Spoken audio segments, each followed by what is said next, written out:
Hey everybody, I know it's been a long time since I made a YouTube video or made some type of appearance. If you follow me on social media, I've been there mostly. Just been working, stuff like that, you know, grown up stuff. But I had some stuff to get off my chest today and I wanted to let you guys in on it. So we're going to talk about the 4 basic keys of being a successful artist. I know it may sound kind of boring and stuff like that, but hey, these are the 4 basic things that you would definitely need to make it in the industry, to, you know, perfect your craft, and everything else will fall in place if you have these 4 basic things, okay? I do have somebody joining me today. Her name is Miss Jori Jackson. Yeah. So this is Miss Jori Jackson. She's an actress, she's a dancer, she's an artist. She's phenomenal. She's my artistic soulmate. So we're gonna give you the 4 basic keys to being a successful artist today, okay? Number 1 is practice. Practice rehearsing. Yes, you have to practice. That's the only way you can perfect your craft. I feel like that as long as you take at least 15 minutes out of your day, even just to doodle, draw, dance, or whatever it may be, like, that is like the number 1 thing. You have to practice, because without practice, like, you're not gonna get anywhere. Yeah, practice and, you know, rehearsing and just grooming and honing your craft, whether you're doing it alone or with someone else. I mean, you know, a lot of people think that you have to pay so much money for a vocal lesson or art class or a dance class when, I mean, we drive every day. You can do vocal warm-ups in the car. You know, a lot of dancers, before they even step outside, they do some kind of stretching in the morning. I mean, I know with art, I mean, you're at home just chilling around, just pick up a pen or pick up a pencil and just, like, you know, I just feel like if you're exercising it, you'll never have the chance to get rusty, you know. I mean, you're always on top of it. Or a lot of times when you're rehearsing and practicing, you discover new things, or, you know, that's how people come up with different techniques. Like, oh, the Sebastian technique was born that day. I was just at home, just, you know. So yeah, it's definitely, it's just professional, and it honestly should just come second nature. Right. I mean, you know. And then once other people start seeing you practice, like, you can post your practice work on social media. Like, it might not be the best to you, but someone else might look at it and be like, oh, they're really good. And then you'll have like a chronological journal, and you can go back to like a year from now from looking at your practice work today, and a year from now you're like, man, I've really improved on my work. Like, this practice is really, like, man, that, like, practice really helps. So just kind of keep a log. Keep a log of all of your, like, don't throw away any practice work. Like, you should keep it all. Like, any bad doodles or, you know, any bad dances that you come up with. Like, I don't care what it is. Just as long as you document it and then go back to it later and be like, oh, now I can come back and I can perfect this. Then you can make it better, and you can see, oh, well, this is where I'm making mistakes, and so on and so forth. And so, you know, you'll be able to see your flaws then. Yeah. Okay? And it's same for the performing artist. I mean, honestly, you know, when you stretch, you see progress. You get to be able to, you know, do things that you probably wouldn't be able to do a couple of months ago. Even for the actors, you know, articulation, you know, one of my favorites, I like to do Dr. Seuss poems, and that helps with, like, pronunciation and just getting, like, my, you know, all the muscles in my mouth just working. So, I mean, or, you know, even if it's like your favorite song, I do this one thing sometimes, I just spell my name over and over again. Like, I get like every single sound and consonant out, and it just helps. Like right before an audition, or, you know, right before an interview, it really helps. So it can also contribute to just regular everyday life. Great. One. Step number 2 is networking.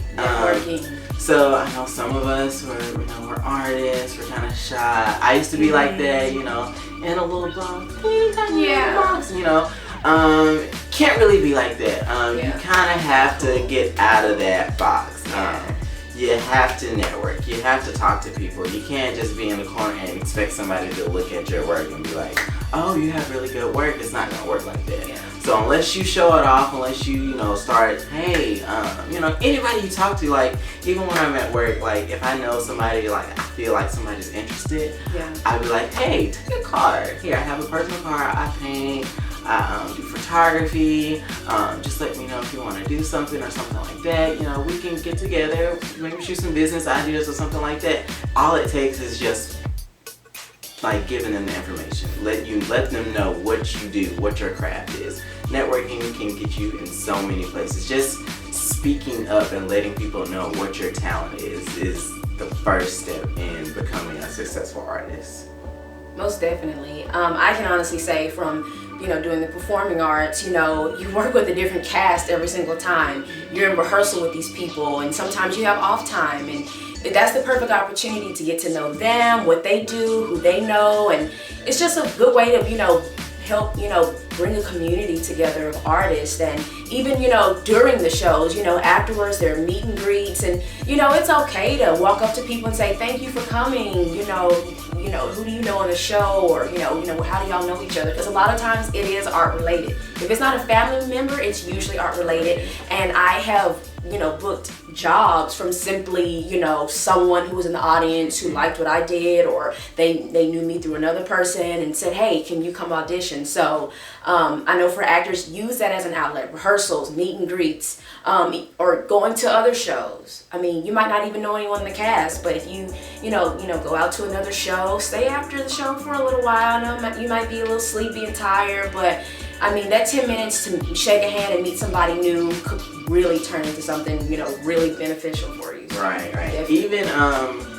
Even if you want to get a little bit more impersonal, social media. Social media. If you follow this lady on social media, she has, she loves playing with the Snapchat filters. So y'all get ready if y'all go. I'm gonna put all her information in the description. But even somebody just viewing that, like a director or a casting director views that, they're like, man, she has talent, even though she's playing around. Like, man, there's something there. Like, there's something there that I can use in my show. Even with posting your artwork and stuff, you'll get people like I have friends that show off my artwork all the time, and then I'll get these phone calls out of the blue, like, yeah, so and so, your best friend showed me your artwork, and hey, I want you to paint something for me. I want you to do this for me. And it's just the ball keeps rolling. So social media can be another big thing in your entire art career. So have a social media presence. That is a must, especially today. I don't care if it's YouTube, Instagram, Snapchat, Facebook, you have to have a social media presence. Yes. And that's a little bit more for the more introverted type people. So if you're not really interested in going out and talking to people, if you're more so introverted, I would suggest starting off on social media first. That way you don't have to see somebody face to face, but eventually you will have to see somebody face to face. That is a must. So networking is a must. And I will say, the power of the hashtag is real. Let me tell you, okay, first of all, and I never told him this, but I have a friend in Dallas who I worked with in the last show. He's a very successful visual artist. He's a painter. He's so talented, and he doesn't only do visual art, but he said, he saw Trey tagged in one of my photos or whatever, and he checked his page out. I'm not sure if he followed him or not, but he was like, hey, that, and it was funny because your name is Artist That I Am, and he was trying to make it into one word, and he was like, Artist That, I don't know, it was something crazy. But he gave him a compliment. He's like, I really love the work. I love, it seems really cool. So, I mean, even just tagging somebody, and hashtagging, it's the power of the hashtag is real. So next up for number 3, we have financing. Oh my goodness. Money. Everybody loves money. Everybody loves money. So with finances, you really have to stay on top of it. Especially if you're trying to make a full-time thing out of it. You have to stay on top of your finances. You have to know how much your supplies cost. You have to know how much is it gonna take me to do this painting for somebody, or you have to kind of know all this stuff ahead of time, because when somebody comes up to you and be like, hey, I want you to do this for me, and then you don't know how much to charge, it's kind of like, ooh, well, they don't really know. They're not really serious about their craft. Nobody's gonna take you serious if you don't really know, not saying all people are gonna do that, but it looks better if you have your finances, or you already know how much everything costs and everything like that. And also, don't blow all of the money that you make on your art. You have to pay yourself. So put that money in the save and save it towards a bigger art project. like right now I have a top secret art project going on right now, but I'm not gonna tell you now. I'll tell you when I get closer to it. Yeah. But like put that money aside to like save up for a bigger art project. You know, everything that you sell, put it away to like put towards something bigger. Like grow your money, make your money make money for you, basically. Yeah. So you know. Yeah, I think that, you know, especially for the visual arts, there's so much equipment. I mean, it's endless. Like, you got to make money back from not just, you know, the art that you make, but from the equipment that you buy, you know, and it seems like a lot. As far as like a lot of performing artists and things like that, once again, I was saying, you know, financing as far as like your dance classes or vocal lessons, you know, it's good, you know, every now and then to, you know, take care of yourself and do those things. I think for the performing artists, a big thing that I want to hit is, you know, like, I guess actually having a beneficial day job. Because a lot of people know, unless you're like under this big union contract, which a lot of people aren't, a lot of people are working their way up to that. It's okay. A lot of artists have pride and they really don't want to do too much of this or too much of that, but it's okay to take care of yourself and have a job that accommodates your rehearsal schedule, your show schedules, and that's something that I feel like is very important because that job is going to help support you for when you do move on to sign bigger contracts. But you don't want to just be like that. You don't want to leave yourself like down and out. So I think for the performing artist, finding something that accommodates you. A lot of people do you know, 9 to 5s, and sometimes that's the case, especially when you have, and I know a lot of artists who have, you know, they have kids or, you know, they have responsibility, they're away from home, they don't have, you know, some of the support system that I do in Dallas, but I think it's okay to set your pride aside, and remember, you have to take care of yourself first, and with that money from that day job, set aside for, you know, new dance shoes or, you know, like I said, voice lessons or workshop. There are a lot of great workshops that go on that, you know, cost a pretty penny, but it looks good on your resume. And it's something that you can just have in your back pocket. Like, oh, I learned how to, you know, do different dialects, or I learned how to do a different technique. So definitely with financing, that was my big key. It's just finding something that can accommodate your crazy theater schedule. Step number four. So this is a really, really, really big one. We all struggle with this as artists. So your state of mind. Your state of mind is probably the most important. I would say the number one. This is the number one thing that you have to stay on top of. Only reason I say state of mind is because your state of mind will determine your overall product of whatever you put out. Whatever work you put out, it's going to determine how it looks, how it comes out, your professionalism, you know, whatever, et cetera, et cetera. So if you have a good state of mind, you're going to have amazing work and everything like that. So when I say state of mind, I mean like even when you're on, I know for instance, for example, when I'm on social media, I try to stay off of social media a little bit because if I see somebody else's artwork, I'll get kind of discouraged because I'm like, man, they're like way better than me. And so, you know, they kind of get me down, be like, man, they're only like 15 and they're like super better than me. Like they're already like on like super realism and I'm like still here on like, you know, this, you know, I don't know what to call my artwork. I love it. But, you know, you shouldn't compare yourself. So that's the number one thing. Like stay true to yourself. Like don't try to change because you see artists over here, you know, doing something super extravagant. That might be for them. That might actually be the only thing that they can do, and that's why they're so good at it. So, but you as being an artist, you might have multiple talents. You probably could do portraits, animations. You can probably do multiple things, and that can be your talent. And you can be the go-to guy for the network around you, and that'll make you like so much better than that artist. So don't even think about like comparing yourself to somebody else. That's one of the big things that I think I have issues with is comparing myself like, man, that artwork is so good, but you are just as good as the next person. You have to have confidence in your artwork, and it shows off in your artwork when you have confidence. Yeah, that's a big one.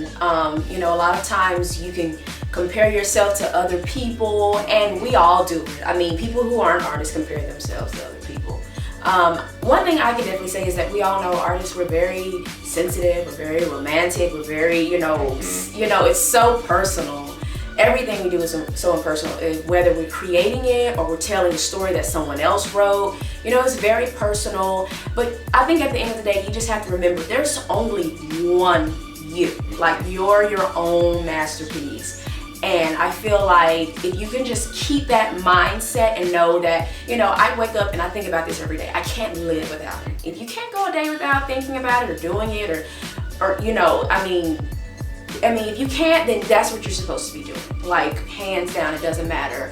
And everybody, you know, has more, some people have more training, some people have less, some people start early, some people start late. Some of the most successful actors didn't really book their first real gig till they were like 30, 34. So, you know, don't let, you know, a clock determine, you know, oh, I'm behind or this and that. Just, once again, going back to the first one, just keep practicing and, you know, staying positive and just continue to create and soak and, you know, just, you know, like commit to that lifestyle and, you know, just try to keep, you know, your positive energy up. You know, a lot of times we all have days where it's just like, yeah, I'm not feeling it, but you know, you get like 5 minutes of that and then it's over. Like, you gotta keep going. So I think just confidence and just knowing, yeah, that person is good, you know. And me as an artist, you know, if I see somebody who, you know, who is trained, or some people who aren't as trained but they have, you know, a lot of natural ability, I always learn from that. You know, like, I like that style, you know, I like that. You know, it's okay to, you know, learn from people who are, you know, more seasoned and learn from people that are new. So definitely your mindset, just, you know, just know that, you know, everything's gonna be okay and this is what you're meant to do and everything's gonna fall into place. You kind of hit it on point that you just hit. Yeah. Learning from people that are more seasoned and everything, you have to be open to learning new things. You cannot be scared to like learn new things. You have to be open to, you know, put your foot out there and test the waters and see, like, okay, I may like this. You know, you never know what you may like or be good at unless you try it. You have to be open-minded to learning new things. Like, I never thought that I would enjoy theater so much until this young lady, she introduced me to theater, and it was amazing. Like, I loved everything about it, and so now I'm trying to figure out when I'm getting my next play, and so on and so, you know. So it's just like, you never know what the possibilities are. So just have an open mind on what you can do. Don't tell yourself, oh, well, I can't do that. I'm only good at pencil and paper, or I'm only good at acrylics, or I'm only good at acting, I'm only good at singing. Don't limit yourself. You have to test your abilities. Like, your only limit is yourself. The only person stopping you is yourself. So as long as you know that and you can conquer that, everything else falls right into place. Yeah, definitely. So mindset is everything. Everything. Whether you're trying to, you know, get better eating habits, or lose weight, or, you know, probably, you know, get closer to someone that you probably fell off with. I mean, like, it's really mind over matter with everything. So just remember that mindset. You'll be good to go. Well, that was it, guys. Those are the 4 basic keys to being a successful artist. I'll put both of our social media thingamajiggas down below, and you guys can follow us. I'm gonna try and post more. Actually, I'm not gonna say try. See, get that mindset. So you gotta get it straight first. So I am gonna start posting weekly videos, whether it be painting, giving advice, whatever it may be. I'm gonna post a weekly video, whether it be Monday or Tuesday. I haven't really figured it out yet, but starting today, I'm gonna be posting weekly videos on YouTube. So just be on the lookout for those, and you can follow Miss Jori Jackson on her social media. Don't forget to follow her on Snapchat. You are gonna enjoy her Snapchat. Other than that, that's really it. You guys have a wonderful day. Stay positive. See y'all in the next video. Bye. Bye.